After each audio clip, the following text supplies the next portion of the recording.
네, 지수가 거의 낙폭을 다 줄였습니다. 코스닥 같은 경우는 반등까지도 우리 2시 구간 지나면서 노려볼 수 있지 않을까 싶은데요. 주식 심화론 오늘도 시작하겠습니다. 오늘의 강의 주제 첫 번째 공개하겠습니다. 바이오 IPO 실적 기대감, 바이오주 반등 하나입니다.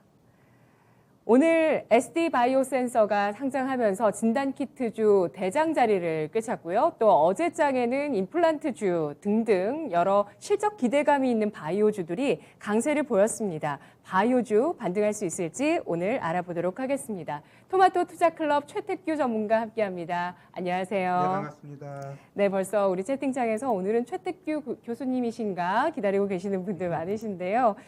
SD 바이오센서 보겠습니다. 오늘 증시 데뷔했습니다. 유가증권 시장 의료정밀 기기 업종에 들어갔는데요. 주목할 점 뭐가 있을까요? 네, 우리 이제 시청자 여러분들의 우리 대한민국에 많이 주식하시는 분들이 이제 공모주에 관심이 참 많으신 것 같아요. 일단 시장이 좋을 땐 공모주 가지고 크게 손해 보지는 않습니다. 다만 이 공모주가 첫날 갭 떠놓고 음봉 만들어버린 좀 오랜 시간 아픔을 주기 때문에 첫날 대응을 잘해야지 된다라는 걸 좀 먼저 부연해 말씀드리고 싶고요. 자, SD 바이오센서 이 종목 같은 경우 일단 코로나 진단 키트 이쪽으로 좀 포커싱 돼 있어요. 왜냐? 지금 이 기업 매출액이 거의 1조 4천억 원 이 정도 되고 당기 순이익이 5,800억 원인데 98%가 진단 키트 쪽이에요. 그 외에 이제는 뭐 다른 진단 이쪽으로 한 150여 개가 있지만 그들의 매출액이 미진하다 보니까 이게 장점이자 단점이 될 가능성이 좀 높다라는 게 이 기업의 어찌 보면은 그 좀 조심해야 될 부분이 아닌가 좀 이렇게 보셔야 될 것 같아요. 일단 진단 키트 이쪽으로 워낙 좋게 나타나다 보니까 이 뭐랄까 증거금이 있어서도 역대 5번째로 SK 바이오팜보다도 많을 정도로 그만큼 뭐랄까 그 인기가 있었는데 네. 자 이제 이 종목 우리가 좀 조심해야 될 부분은 뭐냐? 결국 오늘 저 코로나 진단 키트 뭐 시젠이라든가 수젠텍 이런 애들 보면 지금 한 5%대 하락하고 있는데 이 종목은 그래도 그나마 이제 첫날이라고 좀 그 공모가보다 위에서 시작해가지고 추가적으로 빵 치고 가지는 못해요. 그러면은 이 종목 우리가 대응하는 가장 큰 포인트는 뭐냐? 일단 코로나 관련돼서 지금 계속 진행되고 커지고 있잖아요.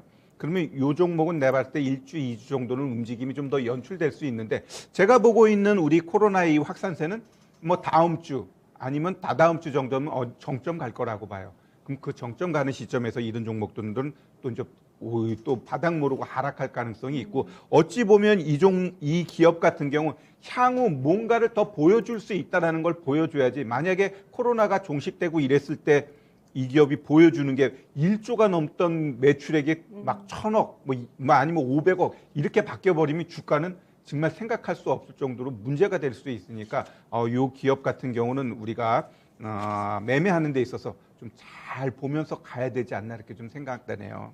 네, 그렇습니다. 이렇게 고성장이 있으면 그 뒤에 또 실적에 그 하락이 있을 가능성이 있습니다. 그래도 이렇게 시젠을 한번 예를 들어본다면 시젠 같은 경우는 또 지난 4월에 무상증자 그 배당이죠. 배당을 발표를 하고 그리고 실적을 발표하면서 6만 원대에서 다시 한번 또 고점을 높여 나가는 그런 모습을 보이기도 했습니다. 11만 원 선까지 실적 시즌에 올라가기도 했었는데 정말 진단 키트주로 수익 보시는 분들이 요즘 정말 고수가 아니신가라는 생각이 들 정도입니다. 자, 그렇다면 두 번째 또 IPO 소식을 알아보도록 할게요. 혈관 전문 신약 개발사 큐라클이 또 일반 공모 청약에서 흥행을 거뒀습니다. 22일 다음 주에 상장 예정인데요. 코스닥에 들어오네요. 네. 바이오주의 투자 심리에 긍정적인 역할을 해줄 수 있을까요? 일단 제가 봤을 때 이제는 좀 이제 시장에서 제가 좀 많이 이제 언급해 드리는 게 2주 전에는 이제 2차 전지에 대해서 많이 이야기를 했다면 이제 향후 시장 우리가 봐야 될 부분은 코로나로 인해 가지고 모든 것들이 움직였던 종목군들이 이제는 좀 역사 속으로 사라질 가능성이 있고 오히려 코로나에 의해서 많이 소외되었던 전통적인 신약, 바이오 이들 기업들이 한번 부각될 수 있는 시점이 저는 올 거라고 봐요. 그렇다고 한다면 이 큐라클 같은 경우도 지금 보시면 아시겠지만 청약 경쟁률이 1,546대 1이에요. 자금 조달 133억 정도 하려고 했는데 뭐 거의 뭐 증거금이 10조가 들어올 정도로 시장에서 굉장히 핫했는데 일단 공모가 25,000원입니다. 그리고 이 기업 같은 경우 혈관 내피 기능장애 차타 플랫폼 기술을 갖고 있는데 이런 기업들은 오히려 그 코로나로 인해서 어찌 보면 진단 키트 아까 이야기했던 SD 바이오 센서하고 이 종목하고 이제 아마 희비가 엇갈릴 가능성이 있어요. 얘가 상장하는 그 시점에 만약에 SD 그 바이오 센서 얘가 하락하게 되면 오히려 큐라클 같은 경우는 조금 움직임이 더 탄력적으로 나올 가능성이 있다라고 보고 있기 때문에 지금 아마 제약바이오 가지고 많이 물리신 분들 많을 텐데 너무 걱정할 필요는 없다라고 좀 보시면 될 것 같고요. 일단 이 큐라클 같은 경우 또 매력적인 게 일단 당뇨 쪽으로 해가지고 치료제를 많이 갖고 있어요. 당뇨 황반 부종 치료제 또는 당뇨병성 신증 치료제 뭐 여러 가지 이런 임상을 하고 있고 특히 얘네 같은 경우는 파이프라인 쪽에서도 많은 경쟁력을 갖고 있다는 거죠. 이 기업이 파이프라인을 갖고 있다는 게 어떤 매력이 있냐면 일단 제약사는 파이프라인이 있으면 이거로 인해 가지고 임상할 때 시간이 줄어들게 돼 있어요. 그래서 누가 더 많이 파이프라인을 갖고 있느냐가 그 기업의 어찌 보면 밸류를 좌지우지할 수 있다라고 좀 보시면 될 것 같고요. 따라서 뭐 이 큐라클 같은 경우는 아직 시간은 있지만 그 시점 돼 가지고 한번 시장 분위기가 전통적인 신약 제약 바이오 쪽으로 움직임이 나타나면 이 종목은 오히려 더 탄력적으로 갈 가능성은 있지 않나 이렇게 좀 보여지네요. 네, 다음 주입니다. 22일 큐라클이라는 기업이 상장되면서 코스닥 내에 특히 바이오 내에 시장 분위기가 달라질 수 있다는 점 짚어주셨습니다. 다음 주 목요일이네요. 오늘 아침에 SD 바이오 센서를 사신 분이 또 유튜브 채널 지금 채팅창에 계세요. 아마 이분은 또 이런 SD 바이오 센서의 그 또 가능성을 본 부분이 뭐가 있을까 생각을 해본다면 현금성 자산이 일단 이 기업이 또 많다고 합니다. 그러니까 올해까지 벌어들이면 한 2조 원까지 현금성 자산이 생길 수 있어서 미래를 위해서 이 기업도 투자를 할 수 있다. 이런 얘기도 나오고 있는데. 당연하죠. 그러니까 예. 그걸 봐야 된다는 거예요. 지금 이 진단 키트로 인해서 돈을 많이 벌어놨잖아요. 그럼 이제는 이 회사 입장에서는 주가 관리를 위해서 내가 이런 신성장 동력을 위해서 사업을 할 거야라는 비전을 보여줘야 돼요. 그럼 어차피 이 바이오 쪽은 꿈을 먹고 사는 기업이다 보니까 일단 기본적으로 현금 갖고 있고 내가 진단 키트로 이렇게 벌어놨지만 내가 그 외에도 150개나 갖고 있고 이러한 것들을 차곡차곡 해가지고 지금의 매출이 앞으로 더 나아갈 수 있다라는 비전을 제시하는 걸 자꾸 체크해야 돼요. 네. 근데 어차피 이 주가라는 건 또 단기적으로 투심에 의해서 아무리 기업 실적 좋아도 안 갈 땐 안 가요. 그럼 삼성전자 보세요. 지금 실적 그렇게 좋아도 안 가잖아요. 네. 그러면 꼭 실적에 의해서 주가가 움직임이 나타나느냐라고 했을 때 꼭 그렇지는 않다. 반드시 실적에 동행해서 주가는 나타나지만 일시적으로 어떠한 타이밍에 있어서는 특히 지금 같은 시장에 있어서는 어떤 실적 이러한 것보다는 수급 아니면은 어떤 이슈 이런 거에 의해서 지금 주가가 움직이기 때문에 우리 개인 투자자들이 매매가 조금 더 어렵다라는 거거든요. 따라서 SD 바이오 센서 이 기업 같은 경우도 분명히 지금까지 돈 벌어놓은 거 그리고 아직 코로나가 종식되지 않은 이러한 기대감이 있기 때문에 이 종목이 살아있는데 그냥 기술적으로만 오늘 이 종목이 저가를 깨게 되면 어떻게 돼요? 음봉 나오고 그럼 계속해서 하락할 수 있다는 겁니다. 좋든 나쁘든 그게 중요한 게 아니라 여기서 오늘 음봉 만들면서 깨버린다는 건 뭐냐? 네. 수급 주체들이 다 빠져나갔다는 거예요. 예, 그렇기 때문에 그러한 부분만 유념하시면서 이 종목 보유하신 분은 트레이딩 하시면 될 것 같습니다. 네. 알겠습니다. 시장에서 이미 다 알고 있는 내용들 말고 그 외에 시장에서 호평을 할 수 있을 만한 새로운 비전이 필요하겠다라는 말씀이겠습니다. 실적 전망도 사실은 주가에 녹아 있을 수 있다는 점도 유의를 해봐야 되겠습니다. IPO 하면 뭐 지금 뭐 크래프톤이라든지 카카오뱅크, 카카오페이 얘기를 많이 하시겠지만 저희 바이오에 오늘 집중해 보도록 하겠습니다. HK 이노엔, 또 바이젠셀, 딥노이드 같은 기업들도 공모 시장에서 대기를 하고 있습니다. 특히 한국콜마도 사실 실적이 지난 1분기도 좋았었거든요. 근데 HK 이노엔이 한국콜마의 또 계열사이기도 합니다. 이들 IPO를 통해서 또 수혜받는 기업이나 이들 기업에 대한 또 기대해 볼 수 있을 만한 부분이 있을지 짚어주시죠. 네, 일단 한국콜마 같은 경우는 이거를 기대 가지고 이 종목에 배팅하신 분들이 많을 것 같아요. 일단 뭐 HK 이노엔 같은 경우는 매출이 나오는 기업이에요. 네. 그리고 그 뒤에 한국콜마가 있기 때문에 크게 문제 없고 또 그 기본적으로 그 위식도 역류질환 치료제 K캡 출시 이거 같은 경우는 시장에서 그 점유율이 1위가 될 정도로 그다음 매출도 1천억이 나올 정도 안정적인 제품이라는 거죠. 네. 그러한 것들을 밑바탕으로 해가지고 이 기업 같은 경우도 보시면은 아까 얘기했던 파이프라인 얘기를 많이 했는데 20여 개를 갖고 있대요. 그렇다고 하면 이 HK 이노엔 같은 경우는 제가 봤을 때 중장기적으로 한번 그림을 보아도 될 것 같아요. 그리고 그 뒤에 튼튼한 한국콜마가 있기 때문에 다른 기업하고는 좀 다르게 만약에 조금 어려움이 있더라도 받쳐줄 힘이 있다라는데 근데 얘 같은 경우는 기본적으로 오히려 한국콜마가 얘한테 덕을 볼 수 있을 만큼 매출도 나와주는 안정적인 기업이라는 것. 그렇다고 하면 이 HK 이노엔 같은 경우는 상장 이후 주가가 만약에 뭐 하락하고 그럴 땐 중장기적인 측면에서도 우리가 좀 바라봐도 될 기업이다. 좀 이렇게 보시면 될 것 같고요. 공모 받아야 될 것 같은데요. 제가 봤을 때 이 예. 공모주 같은 경우는 지금 같이 이렇게 시장 좋을 때는 받는 게 맞아요. 단기적으로도 그렇고 또 중장기적으로도 그렇고 일단 내가 공모주를 매수를 하게 되면 그 기업에 대해서 공부하고 또 관심이 있다 보면 얘가 주가가 빠지게 되면 어머나 매수할 기회네. 그리고 딱 봤을 때 좀 많이 올라갔으면 좀 또 매도했다가 또 다시 하고 우리 이 지금은 문제가 됐지만 이 신라젠 같은 경우도 그 공모하기 전에 엄청나게 싸가지고 엄청나게 컸잖아요. 그렇죠. 예, 공모가 그렇듯 진짜 첫 이- 가격이잖아요. 예, 이 공모주 같은 경우가 예. 그러니까 어찌 보면 황금알을 날 수도 있고 네. 그렇다면 욕심만 안 부리면 쪽박까지 찰 필요는 없어요. 네. 그렇기 때문에 이 공모주에 대한 매력 우리가 가질 필요 있습니다. 자, 그다음에 이제 딥노이드 저도 뭐 생소한 기업인데 좀 알아봤더니 일단 AI 기반으로 해서 이제 솔루션 만드는 기업이에요.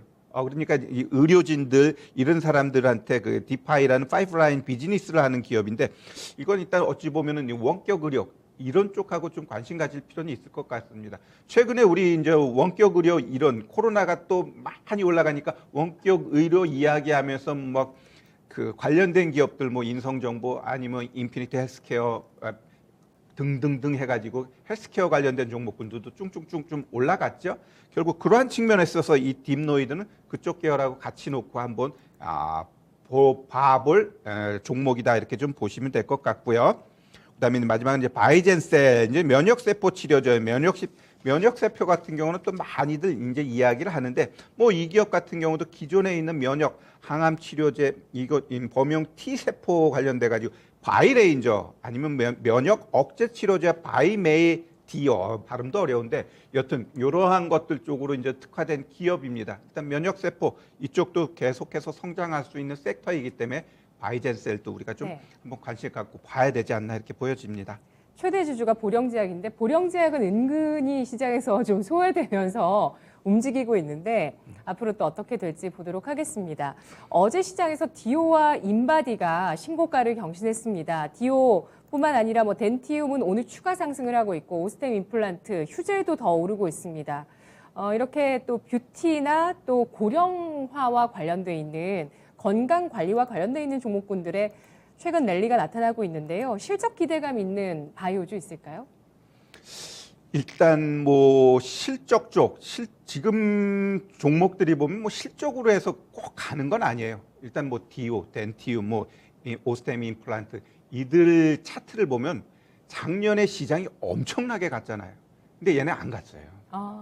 안 갔으니까 지금 네. 우리 보복 심리 이야기했는데 안 간 종목 얘네들이 지금 뿡뿡뿡뿡 치어가는 거예요. 그래도 시적 시즌에는 움직이던데 임플란트 중. 요즘 시장 좀 그렇지는 않은데 일단 네. 뭐 오스템 디오 같은 경우 한번 먼저 실적 한번 좀 볼까요? 우리 디오 같은 경우 실적을 한번 보면 자 일단 뭐 크지는 않지만 그래도 뭐 이 정도 요 정도 가지고 지금의 주가를 설명해 줄 수 있느냐라고 했을 때 그렇진 않아요. 뭐 이 정도 이거보다도 2배 이상 그 뭐랄까 매출액 영업이익이 잡히는데도 안 가는 종목 많아요. 그렇다고 한다면 결국 이들이 가고자 하는 수급이 들어왔기 때문에 가는 겁니다. 내가 일례로 뭐 5G 쪽에 보면 진짜 매출액 영업이익이 2배인데도 안 가는 애들이 있어요. 그럼 왜 그럴까? 결국 시장이 지금은 어느 쪽으로 한번 쏠림이 나타나게 되면 그냥 그쪽으로 수급이 몰리면서 가기 때문에 그러한 모양새가 나타난다라고 보시면 될 것 같고요. 뭐 인바디 같은 경우도 보시면 아시겠지만 참 많이 고생했던 종목이에요. 이 인바디 한번 차트 한번 보면은 한번 주봉 한번 볼까요? 이 주봉 한번 보면은 어제 의외의 종목이었어요. 저는 이 종목이 고점을 경신했다니. 그러죠. 예. 정말 내가 이 종목 같은 경우 이거 보시면 아시겠지만 이거 주봉이에요. 이 작년 저점 만들고 남들 뿡뿡뿡뿡 치고 갈 때 얘는 혼자서 졸고 있었잖아요. 이게 주봉 차트인데 네. 예, 결국 이러한 애들이 지금 시장에서 이렇게 주도하면서 올라간다라는 거죠. 결국 우리가 좀 이러한 쪽으로 시각을 넓히지 않아서 그래요. 결국 우리가 좀 종목을 볼 때는 좀 다양하게 봐야 되는데 너무 이제 편협하게 좀 보다 보니까 이러한 것을 좀 놓치는데 늦지 않았어요. 지금 올해 시장은 결국 그냥 이런 쪽으로 방향을 잡고 가니까 우리가 조금은 발품 팔고 빠르게 움직이는 시장에서 종목을 찾는 게 지금 굉장히 필요하다. 이렇게 좀 말씀드리고 싶네요. 알겠습니다. 바닥권에 있으면서 올라갈 만한 재료나 수급이 있는 바이오 주식 있을까요? 실적이 좀 뒷받침되면 저는 좋겠다는 생각도 드는데 바이오주 탑픽을 골라주시죠. 네, 일단 좀 아주 큰 기업은 아닌데 네. LNC 바이오라는 종목을 한번 좀 보도록 하겠습니다. LNC 바이오 요것도 일단 의료기기 쪽이에요. 인체조직 이식제 이런 거 관련된 건데 일단 재무제표 보면은 나름대로 바이오인데 빨간색이 안 보여요. 그리고 매출액이 크진 않지만 점진적으로 늘어나고 있죠. 자, 그러면 이 기업 지금 먼저 차트 보기 전에 수급을 한번 좀 보면 LNC 바이오 수급 봐봐요. 일단 모두가 다 매수인데 그 가장 큰 이유는 일단 기타 법인 물량 통과를 다 받아줬어요. 또 외국인 기관, 뭐 연기금, 뭐 사모펀드 다 사줬죠. 일단 기본적으로 이제 수급이 들어와져 있는데 그럼 차트를 보자고요. 그럼 차트가 저는 굉장히 중요하다고 생각되는데 엄청나게 하락하고 이제 바닥 다졌어요. 예, 바닥 다졌다라는 게 결국은 얘가 요 자리부터 어찌 보면 이제 정배열, 제가 항상 우리 시청자 여러분들은 이제 제 얼굴 보면은 정배열 초입 구간 다 이제는 들어오시죠? 예, 기본적으로 차트가 정배열 만든 자리에서 우리가 봐야 돼요. 자, 그러면 이 종목 같은 경우 여기에 고점을 보시면 이 고점이 더 갈 수 있다라는 건 여러분들한테 또 제가 이제 RSI 많이 이야기하는데 이 당시에 고점하고 지금 이 주가가 내려와 있죠. 내려와 있는데 오히려 RSI가 더 올라가 있다라는 건 얘 이 올라온 건 뻥카가 아니야. 더 갈 수 있어. 라는 걸 지금 보여주고 있는 거고 또 여러분들한테 많이 이야기했던 BII 인덱스 큰 손들이 지금 들어와 가지고 아직 안 나갔어요. 이 조정 자리에서도 안 나갔다라는 거지. 그럼 뭐해? 가겠다라는 건데 최근에 워낙 제약바이오 쪽 움직임 안 좋으니까 조정 들어왔죠. 그럼 요 60일 이평선 이 자리에선 매수해야 됩니다.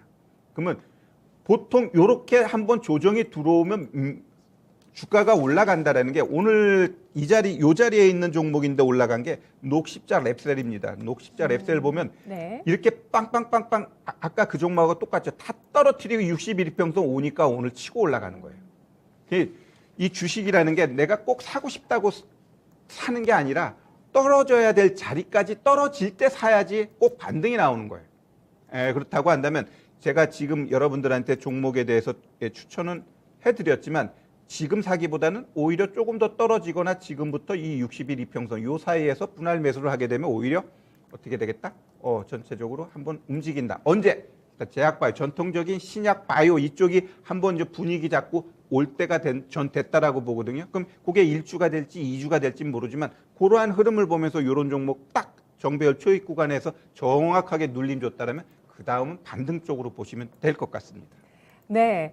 LNC 바이오는 실적도 계속적으로 나오고 있는 바이오 기업이기도 하고요. 또 신체 조직 이식제 국산화 기업이기도 합니다. 그래서 화상외과라든지 성형외과 쪽에 납품을 하고 있는 기업인데요.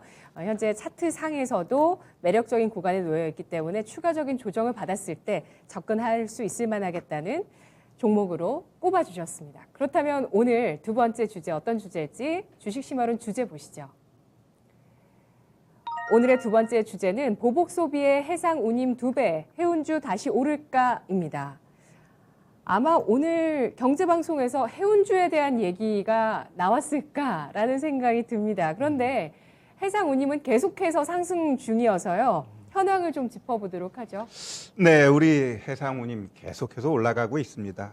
왜 이렇게 올라갈까? 결국 가장 기본적으로 일단 가장 큰 시장인 미국 항만에서 물건을 지금 못 내리고 2주 동안 대기하는 이러한 일들이 지금 반복되고 있다고 해요. 네. 그러다 보니까 이 해상운임 같은 경우는 지금 최근 1년 동안 거의 3배에서 4배까지 올라가져 있고 거기에다가 또 최근에 그 수에즈나 사고 있었고 또 이 항만에서 일하는 사람들이 코로나가 발생되면서 일을 못 하게 되고 막 이러한 돌발 변수까지 발생되다 보니까 자꾸 이 병목대에 있는 여기서 이게 시간이 더 끌어질 수밖에 없는, 그래서 결국 내년까지 이 뭐랄까 운임은 상승할 수밖에 없다는 게 지금 시장의 분위기인 것 같고요. 그러한 측면에 있어서 아마 운임은 더 올라는 갈 것 같아요. 그러면 그 올라가는 거에 의해서 주가도 같이 갈 거냐라고 할 때 그 부분에 있어서는 우리가 조금 고민을 해봐야 될 것 같아요.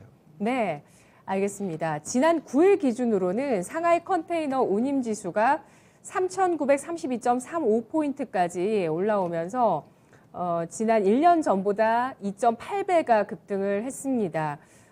그리고 계속 사상 최고가를 경신하고 있고요. 업황상으로 봤을 때는 이렇게 또 부르는 게 값인 그런 업황이라는 부분을 알 수가 있는데요. 상상할 수 없는 요금이다, 이렇게 블룸버그에서는 이야기를 하고 있고, 해상운임에 대해서 월스트리트 저널은 역사적인 속도다라고 얘기하고 있다고 하는데요. 해상운임 급등의 배경을 좀 더 자세히 볼까요? 네, 일단 어디에나 일단은 투기 세력에 의해서 좀 올리는 부분은 있습니다. 네. 사실 작년만 하더라도 유가가 거의 320%까지 마이너스 320% 만들 정도로 만들었다가 지금 막 75달러까지 올라가는 이러한 건 솔직히 상식적으로 설명이 안 되는 부분이거든요. 그러면 이 해운 운임 같은 경우도 일단은 우리가 이제 기본적으로 많이 보는 게 이제 상하이 컨테이너 운임 지수하고 세계 복합 컨테이너 지수 이 두 개가 있는데, 일단 작년 YOY 기준으로 상하이 같은 경우 2.8배, 자 세계 복합 컨테이너 지수 같은 경우 4배까지 올라가 갔는데, 이러한 사상 최고의 그 상승을 불러일으킨 게 뭐냐라고 했을 때 일단 기본적으로 무역량이 늘어났기 때문에 그래요. 코로나로 인해서 소비가 생각보다 아닐 줄 알았는데 오히려 보복 소비 뭐 이런 거로 인해 가지고 공급이 그것을 따라가지 못할 정도로 소비가 지금 늘어나고 있다는 겁니다. 그게 가장 큰 문제이고, 또 하나는 그 하역장에서 일하는 사람들이 또 문제가 코로나 발생되면 미국 같은 경우 아예 샷 닫아버리기 때문에 아예 배가 들어와 가지고 움직이질 못해요. 그러면 컨테이너선 같은 경우는 전기선이기 때문에 루틴하게 이렇게 돌아가야 되는데 콱 여기서 막혀버리면은 그 다음 것들이 계속해서 못 움직이게 되는 거거든요. 그러니까 악재가 악재를 만들어 버리는 게 지금 이 해상운임 이쪽에서의 문제다, 이렇게 좀 보시면 될 것 같고요. 따라서 이 해상운임이 많이 올라가게 된 이유는 일단 뭐 수요와 공급 그 문제도 있지만 일정 부분 또 투기 세력에 의해서 올려놓은 부분도 있기 때문에 그러한 부분을 잘 봐야 될 것 같고, 그리고 어차피 연말로 갈수록 경기는 계속해서 좋아지는 모양새로 가기 때문에 이 해상운임이 줄어들기보다는 계속 어느 정도 상승 쪽으로 방향 잡고 가는 쪽으로 우리는 봐야 될 것 같습니다. 네. 이런 해상운임이 내년까지는 계속 상승할 거라는 전망이 이어지고 있는 것은 코로나 변이 확산도 힘을 보태고 있습니다. 변이가 더 또 퍼지다 보니까 아무래도 이런 운임의 상승세가 쉽게 꺾이지는 않겠다라는 전망들이 가능한 건데요. 이게 또 인플레이션을 촉발할지 굉장히 얘기가 좀 그동안 많았었거든요. 네, 전문가님 의견은 어떠세요? 네. 인플레이션은 진행 중입니다. 일단 뭐 연준의 파월 의장 같은 경우는 하원 상원 가서도 계속해서 인플레이션에 대해서는 걱정하지 말라고 이 시장에 대해서 다독이는 분위기인데, 여튼 시장은 연준의 그러한 말에 의지하고 싶고 그럼으로 인해 가지고 시장이 안정되기를 원합니다. 그러나 분명히 물가는 계속해서 올라가고 있고요. 그냥 상식적으로 그렇게 많이 돈 뿌려놨는데 물가가 안 올라간다는 건 말이 안 되는 거거든요. 지금 미국 같은 경우도 지금 이 중고차라든가 신차라든가 모든 게 그냥 동날 정도로 소비가 엄청나다고 합니다. 지금 휴가 시즌이고 이러한 부분까지 생각했을 때 결국 이 뭐랄까 이 물가가 올라가는 이 부분은 우리가 배제해서는 안 된다. 반드시 올라간다라고 보셔야 될 것 같고요. 따라서 우리 해상 이 물류비 이 상승으로 인해 가지고 기업체들이 그 제품 단가를 올리는 건 다 지금 하고 있어요. 그 네. 대표적으로 우리 라면 같은 경우도 네. 어제 오른다 그래가지고 막 농심, 오뚜기, 삼양식품 이들 종목 그 무거운 종목들이 뿡뿡 올라갔잖아요. 네. 그래서 이 제품 가격 올라가는 이것만 보더라도 우리가 인플레이션은 계속해서 진행되고 있고요. 그럼 가장 우리가 체크해야 될 부분은 미국 10년물 국채가 다시 오늘도 1.29%까지 내려왔잖아요. 그럼 그건 뭘로 설명할 거냐라고 자꾸 질문을 하시는데 그거는 제가 얘기했죠. 일단 시장에 크게 두 개의 문제가 있으니까 그게 해결되기 전까지는 금리 안 올린다. 첫 번째는 이번 달 말날 있는 부채 한도 협상, 요게 하나 있고요. 두 번째는 부양책이에요. 그러한 큰 두 개가 해결되기 전까지 일단 10년물 국채를 묶어놔야 돼요. 묶어놓고 그게 다 해결되면 그 다음부터 엄청난 금리 상승에 대한 맛을 보게 될 겁니다. 그 전까지는 시장에서 금리 인상으로 인한 문제 걱정할 필요는 없다. 좀 이렇게 보셔야 될 것 같아요. 네. 하지만 인플레이션은 지금 이미 오고 있고 따라서 순차적으로 기준금리 인상이 곧 도래할 것이다. 이렇게 예상을 하시는 건가요? 기준금리 제가 봤을 땐 오히려 네. 이제는 그 부양책까지 다 해결이 되고 나면 아마 네. 이 미 10년물 국채가 생각보다 강하게 올라갈 거예요. 그러면 시장에서는 테이퍼링이 끝나고 금리 인상을 한다는데 오히려 내가 봤을 때는 이 물가 상승이 심하게 올라가면 테이퍼링하고 금리 인상하고 같이 할 가능성도 있어요. 그랬을 땐 시장의 데미지가 굉장히 더 커지겠죠. 그 시기를 언제쯤으로 예상하십니까? 제가 보고 있는 건 연말 아니면 내년 초를 보고 있어요. 네.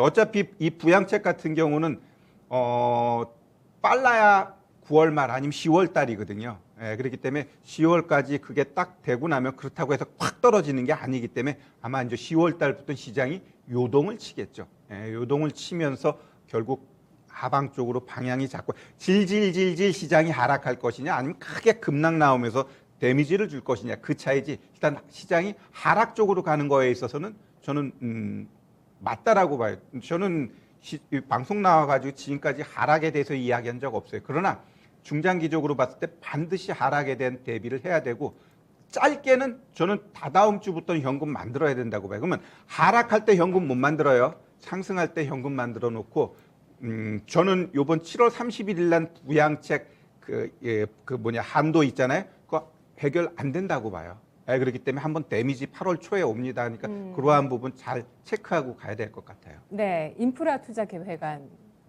의회 처리 말씀이세요?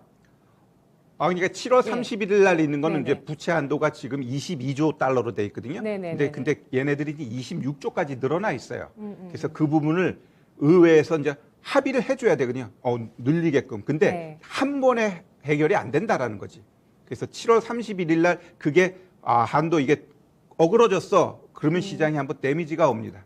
그래놓고 그거에 대해서 합의를 위해서 이제 딜을 할 텐데 8월 9일부터 미 상원이 휴원이에요. 네. 그러면 그 전에 해결이 될 거냐 할 때 될 가능성이 반이고 오히려 안 될 가능성도 반이에요. 그 깊이 있는 문제는 좀 나중에 이야기를 하겠지만 제가 봤을 땐 그렇게 쉽게 요번에 그 부채 한도 합의가 될 것 같지는 않다라고 봐요. 그래서 조금 시장 데미지에 대해서도 생각할 필요는 있다라고 좀 봅니다. 네, 알겠습니다. 1차적으로는 7월 말일에 있을 7월 거의 말일이죠. 30일? 31일. 예, 30일 금요일에 있을 그 미국 행정부 내 부채 한도에 대한 협상 이것이 1차적인 시장의 큰 변수라고 보고 있고요. 그리고 2차로 미국 10년물 국채 수익률의 움직임 그리고 이와 함께 또 연준의 조치가 물가와 함께 테이퍼링으로 순차적으로 가는 게 아니라 어쩌면 좀 가파른 그런 금리 정상화가 나올 수 있다는 점도 감안을 해봐야 되겠다라고 말씀을 해주시네요. 이주열 한국은행 총재도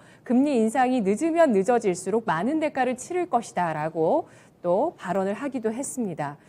해운주 얘기를 하고 있는데요. 해운주가 과연 인플레이션을 촉발하는 어떤 키가 될 것인가 주목을 해보고 있는데요. 해운주 자체의 2분기 실적 전망도 들어볼게요. 네, 일단 실적 보면은 크게 이제 뭐 HMM, 펜오션, 대한해운 이렇게 좀 볼 것 같으면 일단 HMM 같은 게 실적 굉장히 서프라이즈해요. 그 다음에 펜오션 같은 경우는 약하지만 그래도 괜찮아요. 그다음에 이제 대한해운 같은 경우는 전년 대비 그냥 거의 엇비슷한 모양새로 나타납니다. 그래도 그거에 맞춰서 주가도 좀 거의 비슷하게 움직임 나타나는데 일단 이 세 종목 이 차트 보면은 다 그래도 60일 이평선에 딱 걸려 있어요. 이 걸려 있다라는 건 네. 이 자리까지는 일단 어느 정도 네. 왔는데 여기서 더 가야 되느냐 아니면 마음에 드실까? 네. 아까는 60일 이평선 오면은 예 반등하는 종목군들도 많이 보인다고 하셨잖아요. 근데 그게 이제 주가 위치죠. 주가가 바닥권에서 이 터나는 그렇죠. 애냐 얘처럼 올라가가지고 좀 조정준 자리에서 거기서 네. 나느냐인데 내가 HMM은 10배가 넘었습니다. 지난해 저점보다 12배가 올랐더라고요. 그러니까 예. 그러니까 그렇게 많이 올라간 종목을 가서 그 마지막 그 감까지 따먹으려고 하느냐라고 할 때 그래서는 네. 안 된다라는 거예요. 네. 오히려 얘네들은 이제 내려놓고 뭐든지 꽉 쥐고 있으면 안 돼. 가끔은 좀 내려놔야 돼요. 내려놓고 새롭게 시작하는 종목을 잡으면 됩니다. 자, 그럼 제가 한번 팁을 주면 지금 여름이에요. 그리고 지금 전력난 얘기도 많이 하고 있죠. 무지하게 더울 거예요. 그러면은 여름에 포커싱 해가지고 어찌 보면 우리 애들처럼 아이스크림 관련된 것 좀 잘 보세요. 관련돼서 뭐 빙그레도 있고 또 뭐 롯데 혜태 많잖아요. 예, 그런 종목 보든지 아니면은 이 전력난 얘기하니까 또 뭐 옴니 시스템 뭐 이래 해가지고 스마트 그리드 종목들이 빵빵 다 치고 갔어요. 너무 네. 치고 갔기 때문에 그런 건 봐서는 안 되고 갈 종목. 다음 주에 중복 있어요. 그리고 다다음 달에 이제 말복이 있는데 보면은 지금 밑에서 졸졸졸졸 잘 가는 종목들이 몇 개 있어요. 그런 것들을 좀 보시면서 시장은 지금 이슈 재료에 따라서 움직인다. 이게 실적 시즌임에도 불구하고 실적에 의해서 가는 거 반은 그냥 재료에 의해서 가는 거 반 이렇기 때문에 우리가 좀 매매하는데 어려운데 그럼 조금만 이 생각을 바꿔가지고 여름에 좀 우리가 매매할 수 있는 게 뭔가를 찾아서 좀 매수하게 되면 좋은 결과가 있지 않나 이렇게 보여지네요. 네. 해운 업황은 하반기에도 좋을 것이고 또 2분기 실적 전망도 HMM이 제일 좋을 것으로 예상을 해주시면서 펜오션 대한해운 순으로 예상을 해주셨는데요. 하지만 눈을 돌려보자는 의견입니다. 템베거의 해운주 추가 상승 가능할까를 마지막 질문으로 우문인 것 같지만 우문 현답을 들어볼게요. 나라면 안 삽니다. 예. 나라면 안 사고요. 오히려 다른 쪽에서 방향 잡고 갈 것 같아요. 얘네가 항상 보면 지금 이 2차 전지를 예를 들게요. 2차 전지 지금 엄청나게 올라갔는데 이제 와가지고 막 뭐 증설 얘기하고 하는데 그 다 나왔던 얘기 그쵸. 다시 쓰는 거예요. 다 알고 있던 거죠. 그러죠. 그렇기 때문에 여러분들은 지금의 2차 전지를 보는 게 아니고 2주 전에 봤어야 돼요. 지금은 이제 끝물이라는 거지. 그러면 이 이렇게 HMM 이런 종목 얼마나 올라왔어요? 그럼 얘가 더 가기 위해서는 지금까지 보여줬던 거 그 이상을 보여줘야 되는데 지금 시장에 그만큼 유동성이라든가 그런 게 있냐라 했을 때 꼭 그렇지 않거든요. 지금은 하나 타겟 수급이 딱 잡으면 그쪽으로 가기 때문에 얘네들도 지금 61편 버틸려고 하는데 이거 깨고 내려가잖아요. 그러면 그 다음부터는 이제 계단식으로 내려가게 돼 있어요. 그렇기 때문에 이거 갖고 계신 분들 뭐 좋은 생각이 있다면 계속 가도 좋은데 나한테 물어본다면 나는 안 하겠다. 뭐 그렇게 네. 이야기하고 싶네요. 네, 우문 현답이네요. 나라면 안 하겠다. 이만큼 또 확실한 또 전문가의 뷰를 보여주는 대답이 있을까 싶은데요. 알겠습니다. 자, 그보다는 우리가 지금 다 알고 있는 저도 아까 심각하게 오프닝을 전해드렸던 이 역대급 폭염이라는 모멘텀을 주목하면서 그동안 안 움직였던 섹터를 보자라고 얘기를 해주시면서 음식료 쪽에 대해서 좀 관심을 갖고 계시는 걸 확인할 수 있었습니다.